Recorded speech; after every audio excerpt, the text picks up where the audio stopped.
وإذا قرئ القرآن فاستمعوا له وأنصتوا لعلكم ترحمون. السلام عليكم ورحمة الله وبركاته. نحمده ونصلي على رسوله الكريم، أما بعد، فأعوذ بالله من الشيطان الرجيم. بسم الله الرحمن الرحيم. رب اشرح لي صدري ويسر لي أمري واحلل عقدة من لساني يفقه قولي. قل رب إما تريني ما يوعدون رب فلا تجعلني في القوم الظالمين وإنا على أن نريك ما نعدهم لقادرون ادفع بالتي هي أحسن السيئة نحن أعلم بما يصفون وقل رب أعوذ بك من همزات الشياطين وأعوذ بك رب أن يحضرون حتى إذا جاء أحدهم الموت قال رب ارجعون لعلي أعمل صالحا فيما تركت كلا إنها كلمة هو قائلها ومن ورائهم برزخ إلى يوم يبعثون فإذا نفخ في الصور فلا أنساب بينهم يومئذ ولا يتساءلون فمن ثقلت موازينه فأولئك هم المفلحون ومن خفت موازينه فأولئك الذين خسروا أنفسهم في جهنم خالدون تلفح وجوههم النار وهم فيها كالحون ألم تكن آياتي تتلى عليكم فكنتم بها تكذبون قالوا ربنا غلبت علينا شقوتنا وكنا قوما ضالين ربنا أخرجنا منها فإن عدنا فإنا ظالمون قال اخسئوا فيها ولا تكلمون إنه كان فريق من عبادي يقولون ربنا آمنا فاغفر لنا وارحمنا وأنت خير الراحمين فاتخذتموهم سخريا حتى أنسوكم ذكري وكنتم منهم تضحكون إني جزيتهم اليوم بما صبروا أنهم هم الفائزون قال كم لبثتم في الأرض عدد سنين قالوا لبثنا يوما أو بعض يوم فاسأل العادين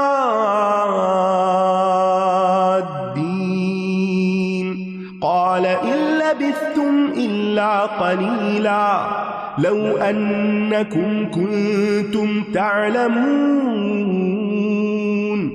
أفحسبتم أنما خلقناكم عبثا وأنكم إلينا لا ترجعون فتعالى الله الملك الحق لا إله إلا هو رب العرش الكريم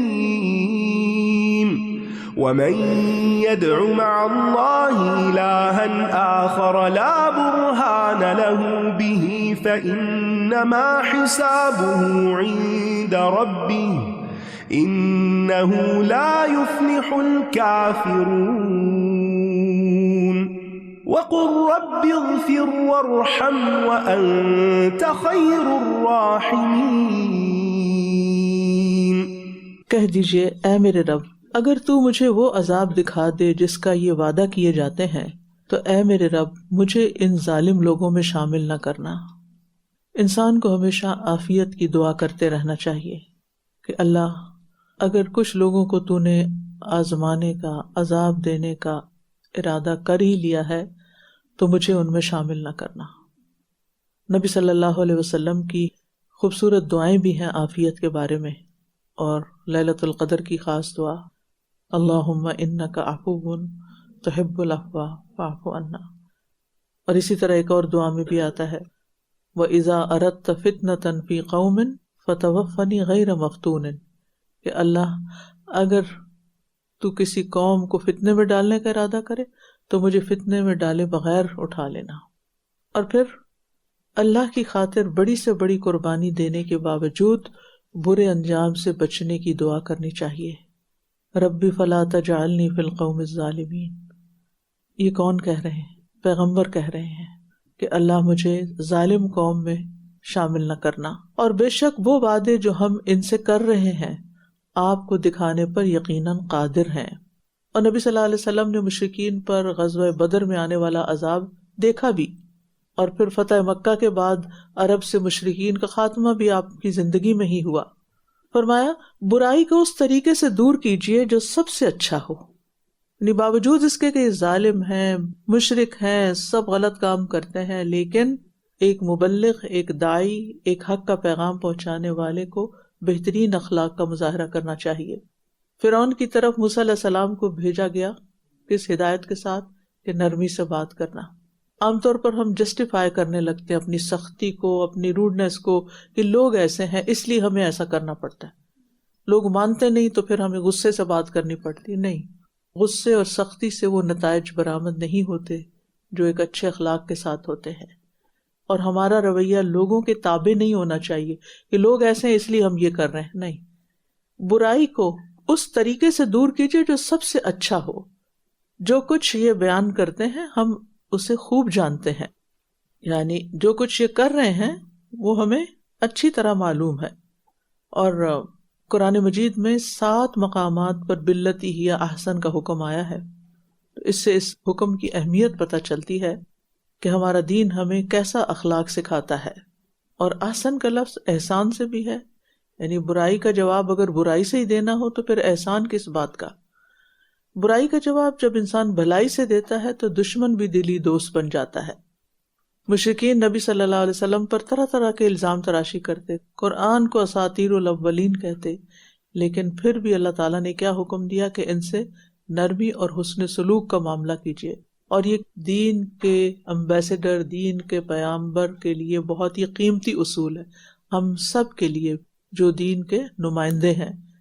اور کہہ دیجیے اے میرے رب میں شیطانوں کے وسوسوں سے تیری پناہ چاہتا ہوں، اور اے میرے رب میں تیری پناہ چاہتا ہوں اس سے کہ وہ میرے پاس حاضر بھی ہوں، یعنی وسوسہ ڈالنا تو دور کی بات، وہ میرے قریب بھی نہ پھٹکیں، کیونکہ انسان برائی کے جواب میں برائی کب کرتا ہے؟ جب شیطان اکساتا ہے اس کو اور اپنے طریقے پہ چلاتا ہے، کیونکہ وہ سمجھتا ہے کہ اس طرح اس کی بات اثر نہیں کرے گی اور لوگ ہدایت کی طرف نہیں آئیں گے، تو اس کا کام تو یہی ہے نا کہ لوگوں کو خیر سے روک دے۔ تو جب کبھی انسان کے مزاج میں ایسی کوئی چیز آئے تو اسے پھر اللہ تعالیٰ سے مدد لینی چاہیے، اور اس کا حل کیا ہے؟ تعوذ۔ اور یہ صرف ان خاص مواقع پر نہیں بلکہ عام طور پر بھی وسوسوں کا علاج ہے یہ آیت۔ اور پھر شیطان وسوسے ڈالتے ہیں جو جنات میں سے ہوتے ہیں اور جو انسانوں میں سے ہوتے ہیں، وہ بھی ایسے دوست، ایسے لوگ، ایسے ساتھی کہ جو خود اچھے اخلاق والے نہیں ہوتے، وہ آپ کی بد اخلاقی پر آپ کو شے دیتے ہیں کہ ہاں کرو اور کرو۔ تو انسان کو برے لوگوں کی صحبت سے بچنے کی دعا بھی کرنی چاہیے۔ اور پھر خاص طور پر کوئی بھی اچھا کام کرنے لگے تو آپ شیطان کے شر سے بچنے کے لیے اللہ تعالیٰ کی مدد مانگیں، جیسے قرآن پاک پڑھتے ہوئے تعوذ پڑھا جاتا ہے، اسی طرح موت کے وقت بھی شیطان گمراہ کرتا ہے، تو اس وقت کی بھی دعا ہے وَأَعُوذُ بِكَ مِنْ أَنْ يَتَخَبَّطَنِيَ الشَّيْطَانُ عِنْدَ الْمَوْتِ، کہ اے اللہ میں تیری پناہ لیتا ہوں اس سے کہ شیطان مجھے موت کے وقت خبطی بنا دے، کہ مجھے سمجھ کچھ نہ آئے۔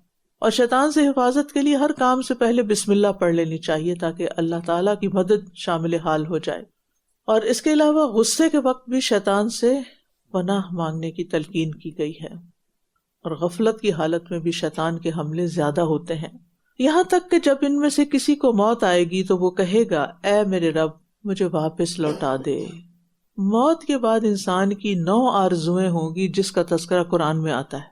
یا لیتنی کنت ترابا، کاش میں مٹی ہوتا۔ یا لیتنی قدمت لحیاتی، اے کاش میں نے اپنی زندگی کے لیے کچھ آگے بھیجا ہوتا۔ یا لیتنی لم اوت کتابیہ، اے کاش کہ میں اپنی کتاب ہی نہ دیا جاتا۔ یا لیتنی لم اتخذ فلانا خلیلا، اے کاش کہ میں نے فلاں کو دوست نہ بنایا ہوتا۔ یا لیتنا اطعنا اللہ و اطعنا الرسول، اے کاش کہ ہم اللہ اور رسول کی اطاعت کرتے۔ یا لیتنی اتخذت مع الرسول سبیلا، اے کاش کہ میں نے رسول کے ساتھ راستہ اختیار کیا ہوتا۔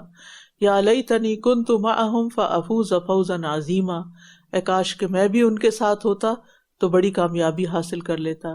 یا لیتنی لم اشرک بربی احدا، اے کاش کہ میں اپنے رب کے ساتھ کسی کو شریک نہ کرتا۔ یا لیتنا نرد ولا نکذب بآیات ربنا ونکون من المؤمنین، اے کاش ہم واپس لوٹا دیے جائیں اور ہم اپنے رب کی آیات کو نہ جھٹلائیں اور ہم ایمان والوں میں سے ہو جائیں۔ لیکن مرنے کے بعد ان میں سے کوئی تمنا بھی پوری نہ ہوگی، اس لیے ساری چیزوں پر غور کرنے کی ضرورت ہے کہ کہیں ان میں سے کوئی کام ایسا نہ ہو جو ہم دنیا میں اس کے خلاف کر رہے ہوں اور قیامت کے دن وہ حسرت کا باعث بن جائے۔ کیوں واپس جانا چاہے گا انسان؟ تاکہ جس دنیا کو میں چھوڑ آیا ہوں اس میں نیک عمل کروں۔ آج ہمارے پاس وقت ہے، آج فرصت ہے، آج بہت کچھ کر سکتے ہیں، لیکن آج دنیا نے ہمیں غافل کر رکھا ہے۔ ہرگز نہیں، یہ تو بس ایک بات ہے جسے یہ کہہ رہا ہے، اور ان کے آگے تو اس دن تک ایک برزخ یعنی حجاب ہے جب یہ دوبارہ اٹھائے جائیں گے، یعنی دوبارہ دنیا میں جانا ہرگز ممکن نہیں، کیونکہ اگر ان کو دوبارہ بھیج بھی دیا جائے تو یہ کچھ نہیں کریں گے۔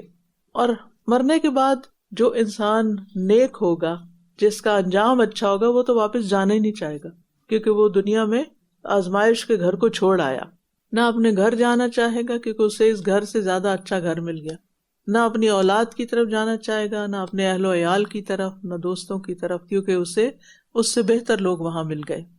اسی لیے وہ دعا کرتے ہیں نا، اللہم ابدلہ دارا خیرا من دارہ واہلا خیرا من اہلہ وزوجا خیرا من زوجہ، اللہم ادخلہ الجنۃ واعذہ من عذاب القبر ومن عذاب النار۔ جو عذاب قبر سے بچا لیا گیا، جو جہنم کی آگ سے بچا لیا گیا، اور جو جنت کا نظارہ دکھا دیا گیا، اس کو تو بس پھر اور کچھ چاہیے ہی نہیں، اسے واپس نہیں جانا، کیونکہ اس نے اپنی زندگی میں نیک عمل کر لیے جس کا آج اس کو انعام مل رہا ہے۔ وہ کیوں واپس جائے؟ وہ تو دنیا میں صبر کر کر کے آیا ہے، وہ تو دنیا میں نیکی کے کاموں میں دوڑ دوڑ کر تھک کر آیا ہے، وہ غفلت اور سستی کی زندگی سے نہیں آیا، لہٰذا اب اسے آرام کرنا ہے۔ اور اس کے برعکس جس نے دنیا میں کچھ نہیں کیا، پھر وہ تمنا کرے گا کہ کاش میں واپس جاؤں۔ آپ دیکھیں کہ جو اللہ سے محبت کرتا ہے نا، وہ اللہ کی خاطر اپنا وقت بھی لگاتا ہے، اپنا مال بھی لگاتا ہے، وہ دنیا میں جوڑ جوڑ کے جمع کر کر کے نہیں رکھتا۔ جو بھی چیز ہوتی ہے اس کی کوشش اور خواہش یہی ہوتی ہے کہ یہ آگے کے لیے جمع ہو جائے، لہٰذا جب وہ آگے جائے گا تو سب کچھ مل جائے گا۔ دنیا میں جانے کی تمنا تو اس کو ہوگی جس نے دنیا اتنی جمع کی کہ اس کو انجوائے نہیں کر سکا، وہ کیا تمنا کرے گا کہ مجھے واپس جانے کا موقع ملے تو میں اس کو انجوائے کر کے آؤں۔ آپ دیکھیے کہ جو لوگ مثلاً بہت لیوش اور لگزوریس گھر بناتے ہیں اور بڑے بڑے گھر اور دنیا کی ہر نعمت لا کے اس میں رکھتے ہیں، اور پھر رہنا اور جینا وہاں نصیب نہیں ہوتا، تو ان کے لیے تو حسرتیں ہی حسرتیں ہیں۔ ان کو قبر کا گڑھا ملے تو وہ کیا چاہیں گے کہ واپس جائیں ان گھروں میں اور عیش و عشرت کے سامانوں میں، لیکن وہاں تو ایسا کچھ سیناریو نہیں کہ واپس کوئی جا سکے۔ لہٰذا یہاں پر ہم سب کو سوچنا چاہیے کہ اللہ نے جو مہلت دی ہے آج ہمیں، کیا ہم اس سے خوب فائدہ اٹھا رہے ہیں یا نہیں، ورنہ موت کے وقت انسان کو اپنا انجام پتہ چل ہی جائے گا۔ پھر جب سور میں پھونک مار دی جائے گی تو اس دن نہ ان کے درمیان رشتہ داریاں رہیں گی اور نہ ہی یہ ایک دوسرے کو پوچھیں گے، نسب، انساب وہ رشتہ داری جو ولادت کی وجہ سے حاصل ہوتی ہے. اور یہ حشر یعنی جب انسان اٹھے گا تو تنہا اٹھے گا، کوئی رشتہ داری باقی نہیں ہوگی، کوئی تعلق نہیں ہوگا، کوئی دوستی کام نہیں آئے گی، کوئی کسی کو نہیں پوچھے گا. ہاں جب جنت میں پہنچیں گے تو پھر سب نیک لوگ آپس میں ملا دیے جائیں گے. پھر جن کے پلڑے بھاری ہوئے تو وہی لوگ فلاح پانے والے ہیں. یعنی ایک نیکی بھی بھاری ہونے پر کامیابی ہو سکتی ہے. یعنی جن کی نیکیاں زیادہ ہو گئی، خواہ ایک زیادہ ہو گئی، ایک پوائنٹ سے بھی اگر اوپر ہو گیا اعمال نامہ تو کامیابی ہی کامیابی ہے.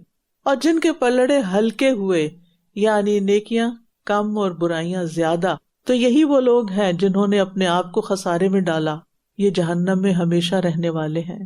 آگ ان کے چہروں کو جھلسا دے گی اور یہ اس میں بد شکل ہوں گے، یعنی ان کی شکلیں بگڑ جائیں گی. اور چہرے کا خاص طور پر ذکر کیوں؟ کیونکہ وہی انسان کی پہچان ہوتی ہے، اور انسان کسی بھی نقصان سے سب سے پہلے اپنے چہرے کو بچانے کی فکر کرتا ہے. کہا جائے گا کیا میری آیات تم پر پڑھی نہ جاتی تھی، یعنی تم کو پڑھ کے سنائی نہیں جاتی تھی، پھر تم ان کو جھٹلا دیتے تھے. وہ کہیں گے اے ہمارے رب، ہم پر ہماری بدبختی غالب آ گئی اور ہم ہی گمراہ لوگ تھے. بدبختی دنیا میں بھی ہو سکتی ہے اور دین میں بھی ہو سکتی ہے. دنیا میں بدبختی کیا کہ انسان حالات کے ہاتھوں پریشان رہے، اور بدبختی یہ بھی ہے کہ انسان کی زندگی گمراہی میں گزرے، حتیٰ کہ موت بھی گمراہی پر آئے. حقیقت میں لذتیں اور خواہشات انسان کو بدبختی کی طرف لے جاتی ہیں. اے ہمارے رب، ہمیں اس سے نکال دے، پھر اگر ہم دوبارہ وہی کچھ کریں تو یقیناً ہم ظالم ہوں گے. وہ فرمائے گا تم اسی میں یعنی جہنم میں دھتکارے ہوئے پڑے رہو، اور تم مجھ سے کلام بھی نہ کرو، بات بھی نہ کرو. اخسا کا لفظ جو ہوتا ہے نا، کتے اور سور کو دھتکارنے کے لیے آتا ہے. قال اخسؤ فیہا، یعنی ان کو ذلیل بھی کیا جائے گا. جب وہ التجائیں کریں گے، منت سماجت کریں گے تو ان کو دھتکار دیا جائے گا. کیوں؟ بے شک میرے بندوں میں کچھ لوگ تھے جو کہتے تھے اے ہمارے رب، ہم ایمان لائے پس تو ہمیں بخش دے اور ہم پر رحم فرما، اور تو سب رحم کرنے والوں میں بہترین ہے. تو تم نے انہیں مذاق بنا لیا. ایمان والوں کا مذاق اڑانے کی وجہ سے تمہیں یہ انجام دیکھنا پڑا ہے. یہاں تک کہ انہوں نے تمہیں میرا ذکر بھلوا دیا اور تم ان پر ہنستے تھے. جو نیک لوگ ہوتے ہیں نا، وہ اللہ سے رحم کی درخواستیں کرتے رہتے ہیں اور اللہ تعالیٰ کی بہترین صفات سے اس کو پکارتے ہیں کہ انت خیر الراحمین خیر الرازقین. اور جو اتنی مسکینی کے ساتھ زندگی گزارے، اللہ کے سامنے اپنی عاجزی کا اظہار کرتے رہے، تو عام طور پر لوگ ان کے اوپر پھر ہنستے ہیں. اور پھر جو دوسروں کا مذاق اڑاتا ہے اسے اللہ کا ذکر بھول جاتا ہے.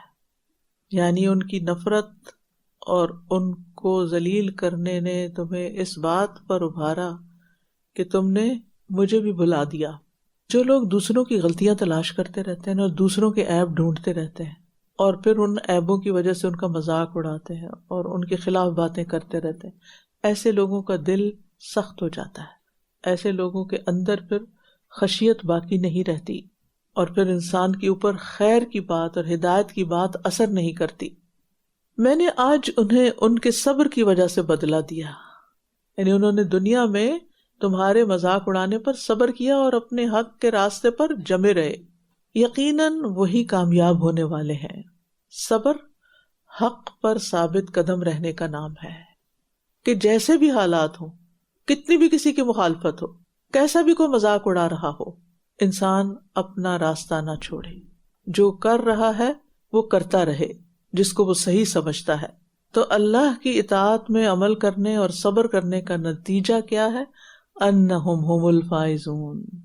وہ فرمائے گا تم زمین میں گنتی کے کتنے سال ٹھہرے رہے؟ وہ کہیں گے ہم ایک دن یا دن کا کچھ حصہ ٹھہرے. پس آپ گننے والوں سے پوچھ لیجئے. وہ فرمائے گا تم بہت تھوڑا ہی ٹھہرے، کاش تم واقعی جانتے ہوتے. حقیقت یہ ہے کہ دنیا کی زندگی بہت چھوٹی ہے، یہاں کی 1000 سال کی زندگی بھی کم ہے آخرت کے مقابلے میں. لہٰذا انسان اپنی اس مختصر سی زندگی میں اپنے مالک کی فرما برداری کرتا رہے. وہاں جا کر بھی لوگوں کو پچھلی زندگی مختصر لگے گی تو ماضی ہمیشہ مختصر ہی لگتا ہے. حال کی تکلیف بہت طویل لگتی ہے کہ پتہ نہیں آزمائش کب ختم ہوگی. تو ختم ہونے والی چیز جلد ختم ہو یا دیر سے ختم ہو، بہرحال اسے ختم ہونا ہے. عقل مند وہ ہے جو اس کے مقابلے میں باقی رہنے والی چیز کو ترجیح دے۔ کیا بھلا تم نے یہ سمجھ رکھا تھا کہ ہم نے تمہیں یوں ہی بیکار پیدا کیا ہے اور یہ کہ تم ہماری طرف لوٹائے نہ جاؤ گے؟ اللہ اس سے بہت بلند ہے کہ کوئی بیکار چیز پیدا کرے، اور انسان آخرت کو بھول کر صرف اس زندگی سے، اس دنیا سے لطف اندوز ہونا چاہتا ہے تو یہ اس کی بہت بڑی بھول ہے۔ بس بہت بلند ہے اللہ، بادشاہ حقیقی، اس کے سوا کوئی معبود نہیں، عزت والے عرش کا رب ہے۔ فتعال اللہ الملک الحق، سچا بادشاہ، حقیقی بادشاہ جس کی بادشاہت ہمیشہ قائم رہے گی، وہ صرف اور صرف اللہ ہی ہے۔ دنیا میں جس کو کوئی بادشاہت یا حکومت ملی وہ بھی وہی دیتا ہے جس کو چاہتا ہے، اور جس سے چاہتا ہے چھین بھی لیتا ہے۔ اور رب العرش الکریم یہاں کہا گیا، عرش کو کریم کیوں کہا گیا؟ عزت اور شرف والا۔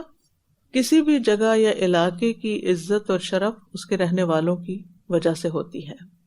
تو عرش کی عزت کیوں ہے؟ کیونکہ وہ رب اس پر مستوی ہے۔ یہ نہ سوچے بیٹھا ہے یا کھڑا ہے یا رہتا ہے یا لیٹا ہے، کچھ نہیں، مستوی ہے، بلند ہے اس پر۔ اور جو اللہ کے ساتھ کوئی دوسرا معبود پکارے جس کی اس کے پاس کوئی دلیل نہیں، تو بے شک اس کا حساب اس کے رب کے پاس ہے، بے شک کافر فلاح نہیں پائیں گے۔ یعنی شرک اتنا بڑا جرم ہے کہ اس کی سزا کا کوئی اندازہ ہی نہیں کر سکتا، اور اللہ تعالیٰ نے صاف فرما دیا کہ وہ شرک کا گناہ کبھی معاف نہیں کرے گا۔ اور پھر یہ ہے کہ اصل کامیابی کیا ہے؟ فَمَنْ زُحْزِحَ عَنِ النَّارِ وَأُدْخِلَ الْجَنَّةَ، آگ سے بچ کر جنت میں چلا جائے، وہ ہے اصل میں کامیاب۔ دنیا کی دولت کا ملنا، زیادہ نعمتوں کا ملنا، آسائشیں اور آرام ملنا اور ان چیزوں کی بہتات ہونا، یہ کامیابی کی علامت نہیں ہے۔ اصل کامیابی اللہ کے عذاب سے بچنا ہے۔ سورت کی ابتدا فلاح پانے والوں کی بات سے ہوئی اور اختتام ان کی بات پر جو فلاح نہیں پائیں گے۔ اور کہہ دیجئے اے میرے رب بخش دے اور رحم فرما، اور تو سب رحم کرنے والوں سے بہتر ہے۔ ابو بکر صدیق رضی اللہ عنہ نے نبی صلی اللہ علیہ وسلم سے عرض کیا، مجھے ایسی دعا سکھائیں جو میں اپنی نماز میں پڑھا کروں۔ تو آپ نے فرمایا یوں کہو، اللہم انی ظلمت نفسی ظلما کثیرا ولا یغفر الذنوب الا انت فاغفر لی مغفرۃ من عندک وارحمنی انک انت الغفور الرحیم۔ تو یہ بہت جامع دعا ہے جو اتحیات کے بعد پڑھی جاتی ہے، اس کو اپنی زندگی میں شامل کر لینا چاہیے۔ اور ان کے بہت عجیب اثرات بھی ہوتے ہیں، یعنی جب انسان اللہ سبحانہ وتعالیٰ کے سامنے اپنے عجز و انکساری کا اظہار کرتا ہے، اپنے گناہوں کا اقرار کرتا ہے، اور پھر یہ سوچتا ہے کہ بس صرف اللہ ہی معاف کر سکتا ہے، اور پھر اس سے بخشش مانگتا ہے اور رحم مانگتا ہے، تو یقیناً اللہ کو غفور الرحیم پاتا ہے۔